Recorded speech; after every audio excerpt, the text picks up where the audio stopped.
प्रिय छात्र, कक्षा 10 विषय गणित है। एनसीईआरटी प्रकाशन की जो गणित की किताब है उसमें अभ्यास नंबर 3 और प्रश्नावली है जो 3.5 है। यह जो है पाठ संख्या 52 है और प्रश्न संख्या चौथा में पहला है। ठीक है, माने प्रश्न संख्या 4 में कुल 5 प्रश्न दिया गया है। कितना प्रश्न दिया गया है?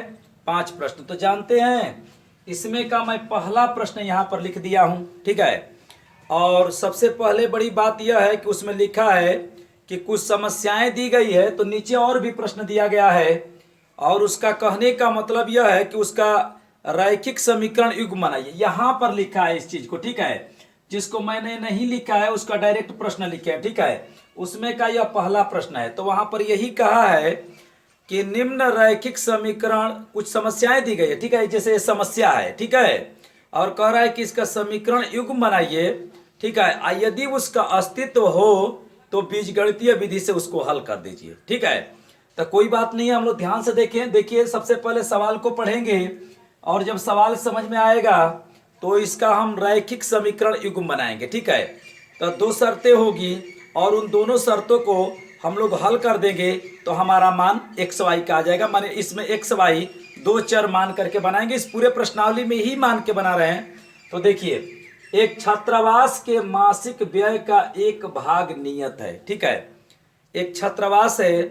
छात्रावास उसे कहते हैं जहां पर लड़के रह करके और पढ़ने का कार्य करते हैं। वहाँ छात्रावास है, जैसे पढ़ाई हो रहा है और वहीं पर लड़के रहते हैं, उस स्कूल में ही रहेंगे जिसको हम लोग अंग्रेजी में हॉस्टल के नाम से जानते हैं, और वहीं पर रहेंगे, वहीं पर भोजन भी करेंगे। सब व्यवस्थाएं उनको मिलेगा भोजन का। ठीक है ना, भोजन करने के लिए, नहाने के लिए पानी मिलेगा, सब कुछ मिलेगा, और वहीं पर रहना है और वहीं पर उनको पढ़ना है। तो उसी को छात्रावास कहते हैं, हॉस्टल को कहते हैं।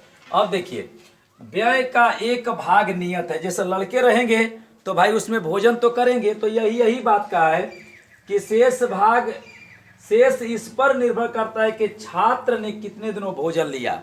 जैसे कहने का तात्पर्य है कि एक छात्रावास है। ठीक है, और छात्रावास में भाई लड़के रहेंगे, क्योंकि छात्र मतलब लड़के होता है, तो लड़के लड़कियां दोनों को मैं कह सकता हूं। ठीक है, और उस हॉस्टल वाला का नियम है। ठीक है, जिसने रखा है उसका कथन यह है कि आप भोजन करें या न करें, हमें भोजन का एक नियत किराया आपको देना है।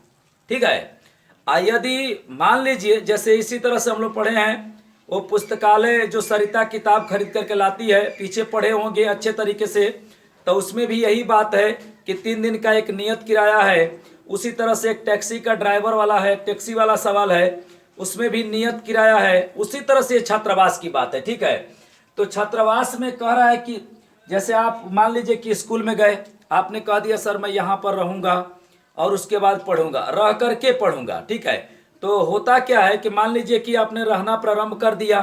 ठीक है, तो वो कह रहा है कि आप भोजन करें या न करें, मैंने उसमें भोजन की व्यवस्था रहेगी ना भाई। तो यदि भोजन नहीं भी करेंगे तो भी आपको पैसा देना है। ठीक है, यदि मान लीजिए कि 30 दिन रहे, मान लीजिए कि 5 दिन रहे, 32 दिन रहे। ठीक है, और 30 दिन में आपको 2 ही दिन भोजन किए, तो 30 दिन का एक निश्चित है। आप 1 दिन भी रहेंगे तो उसका नियत किराया देंगे, और उसके बाद जितने दिन आप भोजन लेंगे उसका भी आप किराया देंगे। तो देखिए क्या कह रहा है कि एक मासिक है, इस पर निर्भर करता है कितने दिन भोजन लिया। जब एक विद्यार्थी ए, एक लड़का है जिसका नाम ए है, वह 20 दिनों तक भोजन करता है। कितने दिनों तक भोजन करता है? 20 दिनों तक। जैसे एक लड़का ए है, उस हॉस्टल में रह के पढ़ रहा है, और उसने क्या किया है कि भाई जितने दिन रहा है उतने दिन में वो 20 ही दिन भोजन लिया है। ठीक है, और कितना पैसा दिया है? 1000 व्यय के लिए अदा करता है। जबकि एक विद्यार्थी बी जो कि 26 दिन भोजन करता है, छात्रावास के व्यय के लिए 1180 रुपया अदा करने पड़ते हैं। ठीक है, एक ए है तो वह 20 दिन रहा तो वह 1000 रुपया दिया। एक बी है जो 26 दिन रहा, 26 दिन उसमें भोजन किया, वह 20 दिन भोजन किया, तो जो 20 दिन भोजन किया वह 1000 रुपया दिया, और जो 26 दिन भोजन किया वह 1180 रुपया दिया। तो यह बताइए कि जो 1,000 रुपया दिया है उसमें उसके पर डे भोजन का भी दाम है और एक निश्चित किराया भी है कि खाएंगे या नहीं खाएंगे, आप उसको किराया देंगे हॉस्टल वाले को। ठीक है, तो आपको यही पता करना है कि नियत व्यय क्या है और प्रतिदिन भोजन का मूल्य ज्ञात करिए। कि जैसे मान लीजिए आपने 1 महीना रहा, कुछ भी नहीं खाया, तो भी आपको पैसा देना है, तो उस पैसे को पता करना है और पुनः यह पता करना है कि वह 1 दिन का भोजन का चार्ज कितना पैसा देते हैं। ठीक है, तो चलिए सबसे पहले हम लोग मानेंगे, हल लिखेंगे और उसमें नियत किराया मान लेंगे। ठीक है ना, नियत व्यय मानेंगे x और प्रतिदिन भोजन का मूल्य, 1 दिन का भोजन का मूल्य y मान लेंगे। ठीक है, उसके बाद 2 शर्तें बनाएंगे और 2 शर्तों को जब हम किसी भी विधि से हल करेंगे तो हमारा x y का मान आ जाएगा। ठीक है, तो यहाँ पर देखिए बना रहे हैं। देखिए हमने मान लिया कि माना नियत छात्रावास का मासिक शुल्क बराबर 100 रुपया। ठीक है, इसका कथन यह हो गया कि यदि कोई लड़का उस छात्रावास में जा कर के रहेगा, वह भोजन करे या न करे, उसको 100 रुपया देना है। ठीक है, और यदि मान लीजिए कि वह भोजन उसके बाद जितने दिन करेगा, प्रतिदिन के लिए उसे शुल्क y रुपया देना है। ठीक है, अब देखिए मैं क्या करूंगा कि यहां पर हम लिखेंगे प्रथम शर्त, प्रथम शर्त। ठीक है, प्रथम शर्त किसके लिए, तो ए के लिए। ठीक है, यहां से देखिए मैं बना रहा हूं, जब एक विद्यार्थी ए को जो 20 दिन भोजन करता है, 1,000 रुपया व्यय करता है, तो बताइए 20 दिन के लिए वो कितना रुपया पैसा दिया, 1,000 रुपया। तो इस जो 1,000 रुपया दिया है ना, उसमें नियत व्यय भी है। ठीक है, उस महीने का माने निश्चित शुल्क भी है, तब वह 1,000 रुपया दिया है। तो देखिए मैंने यहां पर लिख दे रहा हूं x, यह नियत हो गया, प्लस अतिरिक्त के लिए मैंने प्रतिदिन के लिए शुल्क में कितना रुपया लिखा हूं, y रुपया। बताइए कितने दिन वो करता है, 20 दिन, तो यहां पर 20 लिख दीजिए और बराबर बताइए शुल्क वो कितना देता है, 1,000। ठीक है, ये हो जाएगा आपका समीकरण नंबर 1। ध्यान से देखिएगा, अगर वो 19 दिन लेता भोजन ना, तो x प्लस 19y लिखते। ठीक है, अगर 25 दिन लेता ना तो x प्लस 25y लिखते, क्योंकि ये x को लिखेंगे, यह नियत है। अब देखिए द्वितीय शर्त, द्वितीय शर्त बी के लिए। ठीक है, अब यहां ध्यान समझिए, जबकि एक विद्यार्थी बी जो 26 दिन भोजन करता है, 1180 रुपया अदा करता है, 26 दिन करता है ना, तो इस बताइए 1180 में उसका नियत किराया भी तो है, नियत शुल्क भी है ना। तो जिस तरह इस तरह से इसको बनाए तो यहाँ पर x, तो ये नियत हो गया, प्लस ये देना ही देना है, इस पर वो निर्भर नहीं करता है कि आप खाना खाएंगे तब पैसा देंगे, आपको देना ही देना है, वही नियत है, निश्चित है। अब जितने दिन आप लेंगे, 5 दिन करेंगे तो 5 दिन का अतिरिक्त शुल्क देंगे। तो देखिए ये 26 दिन किया है, तो अतिरिक्त के लिए आपने y माना है और यहाँ पर 26 लिख दीजिए, बराबर बताइए कितना पैसा देता है, 1180। अब समीकरण नंबर यह क्या हो गया, 2। अब कह रहा है कि जो यह बन गया है, ठीक है, इससे जो यह रैखिक युग्म समीकरण बन गया, ठीक है, कथन से, तो इसको बीजगणितीय विधि से आप हल करिए। तो बीजगणितीय में 3 विधि आता है, एक प्रतिस्थापन आता है, एक वज्र आता है, एक विलोपन आता है। तो आप बताएंगे कि मैं किस विधि से हल करूं, तो देखिए मैं इसको वज्र से हल कर दे रहा हूं। ठीक है ना, किससे हल कर दे रहा हूं, वज्र से, ताकि वज्र से भी आपको सवाल समझ में आ जाए। तो देखिए मैं बता रहा हूं, यहां पर लिख देंगे। अब यह बताइए, लिख दे रहे हैं यहां पर, अब देखिए यहां पर समीकरण 1 तथा समीकरण 2 को हल करने पर इन दोनों समीकरणों को मैंने यहां उतार दिया। ठीक है, और इसको मैं वज्र से हल कर दे रहा हूं। ऐसे विलोपन बहुत ही आसान होगा, लेकिन वज्र से इसलिए हल कर रहा हूं क्योंकि वज्र से आपने बहुत ही कम सवाल बनाया है।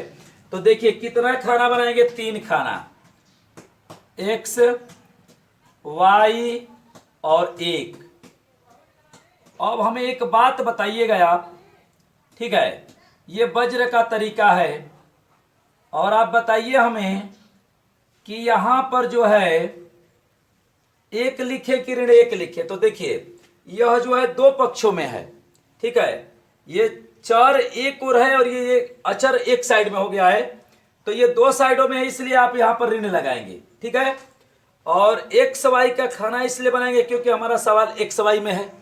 अब देखिए क्या करेंगे, ये जो एक्स वाला है उसमें इस एक्स को नहीं लिखेंगे और हर खाने में दो हम लिखेंगे, तो ये एक्स वाला में एक्स नहीं लिखा जाएगा, वाई वाला में वाई नहीं लिखा जाएगा और इस एक वाला में ये अचर नहीं लिखा जाएगा, ठीक है। तो मैं एक्स वाला पहले लिख रहा हूं, तो इसको बंद कर दीजिए। तो बताइए क्या बच गया? तो बच गया यहां पर 20 और क्या हो गया 26, और ये क्या हो जाएगा 1000 और हो जाएगा 1180, ठीक है। अब क्या करेंगे बताइए, इस y वाला में ये y वाला नहीं लिखा जाएगा, तो ये लिखाएगा ये लिखाएगा, तो इसको आप यहां उतार दीजिए, इसको पहले उतार दीजिए। देखिए 1000 और 1180, ठीक है। और y वाला में y नहीं लिखा जाएगा, हर में दो लिखा जाएगा, तो ये लिख दिए, ये बचा है 1 और 1। अब देखिए ऋण एक वाला में ऋण एक इसलिए क्योंकि सवाल दो पक्षों में, एक पक्ष में होता ना तो धने करके एक को यहां पर उतार दीजिए, 1 1। और देखिए यहां पर जो है इस y वाला में ये नहीं लिखा, तो 20 और क्या बच गया 26 बच गया, ठीक है। अब देखिएगा क्या कर रहे हैं, देखिए अब क्या करेंगे कि इसका इसमें गुणा करेंगे, गौर से देखिएगा, ठीक है, और उसके बाद मैं इसका इसमें गुणा करूंगा, ठीक है। तो यहां पर देखिए x बटा में इस 20 का इसमें गुणा कर दे, तो पहले मैं लिख दे रहा हूं 20 गुणे 1180 कोष्टक कर दीजिए ये ऋण सूत्र का, ठीक है। और इस 1000 का गुणा 26 में, या ऐसे लिख दीजिए 26 गुणे 1000 बराबर, ये वज्र विधि से मैं हल कर रहा हूं, ठीक है। अब देखिए ये y वाला सेक्शन देखिए, आप सबसे पहले इसका गुणा करिएगा और तब इसका गुणा करिएगा। तो मैं कर रहा हूं, देखिए y बटा में बताइए 1000 का एक में गुणा करिए, लिख दीजिए 1000 गुणे 1 ऋण 1180 का एक में गुणा करेंगे तो 1180 गुणे 1, ठीक है, समझ में आ रहा है, -1। अब देखिए क्या करेंगे, अब यहां पर वही प्रक्रिया, इसका इसमें गुणा तब इसका इसमें गुणा, तो बताइए कैसे लिखेंगे -1, 1 गुणे 26 ऋण 20 गुणे 1, ठीक है, 20 गुणे 1, तो यहां पर लिख दीजिए 20 गुणे 1, ठीक है। अब देखिए x बटा में, देखिए मैं इसको गुणा कर रहा हूं, 20 का इसमें गुणा कर रहा हूं, तो 1 0 यह है 1 0 यह है, तब पहले 2 0 आप लिख दीजिए, 2 8 16 को 6 हासिल 1, 2 1 में 2 1 3 और ये हो जाएगा 2। बताइए आप कर सकते हैं गुणाना, कोई दिक्कत नहीं है। माइनस 26 का एक में गुणा करिए 26 हो जाएगा और 3 0 है यहां पर, 3 0 इस पर लिख दीजिए बराबर y बटा में 1000 का एक में गुणा करेंगे 1000 आ जाएगा और माइनस यह हो जाएगा 1180। जानते हैं क्यों? एक का किसी भी संख्या में गुणा करेंगे तो वही संख्या मिलेगा, बराबर -1, एक में 26 का गुणा करिए 26 हो जाएगा, माइनस 20 में 1 का गुणा करिए 20 हो जाएगा। अब देखिए x बटा में, ठीक है, और यहां y बटा में और बराबर -1 बटा में, ठीक है। अब क्या करेंगे कि, ठीक है, देखिए 23,600 में 26,000 घटा देंगे तो ये छोटा है ये बड़ा है, कैसे घटेगा? तो इसमें से इसको हम घटाएंगे, इससे बड़ा है ऋण चिन्ह लगाए उसके साथ हम ऋण लगा देंगे। चलिए यहां पर मैं समझा रहा हूं, 26,000 में से 23,600, आप कहेंगे सर 23,000 में से ये था, ठीक है, मैंने इसको बड़ा है इसलिए लिखा और घटाने के बाद हम चिन्ह लगा देंगे ऋण में, ठीक है। तो घटा रहे हैं, देखिए 0 हो जाएगा 0 और 10 में से 6 गया 4, 5 में से 3 गया 2, कितना आ गया 2400। तो उस जो 2400 आया है उसको देखिए यहां पर 2400 लिखिए ठीक है, लेकिन ये ऋण वाला चिन्ह बड़े के साथ लगाए तो यहाँ पर ऋण लगा दीजिए। अब देखिए 1000 में से 1180 घटाएंगे तो आप इसमें से इसको घटाइएगा, ऋण 180 आएगा, पहले 180 आएगा, ठीक है, लेकिन ये बड़े वाले के साथ ऋण चिन्ह है इसलिए यहाँ पर ऋण लगा दीजिएगा। अब 26 में से 20 घटाएंगे तो 6 हो जाएगा। अब देखिए, अब यहाँ पर आप ऐसे कर दीजिए, ठीक है, कोई दिक्कत। अब देखिए इसके साथ आप इसको लीजिए और पुनः इसके साथ आप इसको लीजिए, वज्र का तरीका है, ठीक है। तो देखिए x बटा में -2400 बराबर ऋण 1 बटा में 6। अब यह देखिए y बटा में -180 अंश 180 बराबर ऋण 1 बटा में 6। बताइए किसी को कोई दिक्कत? समय पर ना जाए, आप सवाल को अच्छे से समझें, ठीक है, क्योंकि समझाने वाले कम मिलेंगे, बनाने वाले बहुत मिलेंगे। अब देखिए तिर्यक गुणा कर दीजिए, यहाँ से भी इसको कटा दीजिए, ये कट जाएगा, यहाँ से भी कट सकता है, ऐसे कर दीजिए। 6x बराबर ऋण में ऋण का गुणा होगा धन, 24 में 1 का गुणा होगा 2400। अब बताइए x बराबर 2400 और ये गुणा है तो भाग हो जाएगा, x बराबर कितना हो जाएगा, 6 के 24 400। देख लीजिए उस हॉस्टल का सिस्टम यही है कि आप खाएं या न खाएं, आप रहेंगे तो भी आप 400 रुपया उस हॉस्टल वाले को देंगे, ठीक है। अब यहाँ पर भी तिर्यक गुणा करिए, 6y बराबर ऋण में ऋण का गुणा होगा धन, 180 का 1 में गुणा होगा 180 हो जाएगा। बताइए y बराबर 180 और ये गुणा है भाग हो जाएगा, y बराबर ये कट गया 30। क्लियर हो गया। उसमें रहने का किराया आपको 400 देना है, खाएं या ना खाएं उसका नियत किराया 400 है, और प्रत्येक दिन भोजन करेंगे तो वह 30 रुपया ले रहा है। इस प्रकार से यह सवाल बन गया। देखिए नियत छात्रावास का मासिक शुल्क, ठीक है, आप कर दीजिए यहाँ पर x बराबर 400 रुपया, 400 रुपया, ठीक है। और बताइए प्रतिदिन भोजन का खर्च कितना है, 30 रुपया, ठीक हो गया। अगर सही गलती का जांच करना है तो इस x के मान को यहाँ 400 रखिए, ठीक हो गया, और इस y का मान जो 30 है यहाँ पर रख दीजिए, तो ये 400 हो गया। 30 में 20 का गुणा करेंगे तो 20 में 30 का 600 हो जाएगा, 600 में 400 जोड़ेंगे तो 1000 हो जाएगा। अगर यहाँ रख करके चेक करेंगे तो 1180 हो जाएगा। नेक्स्ट अगले वीडियो में।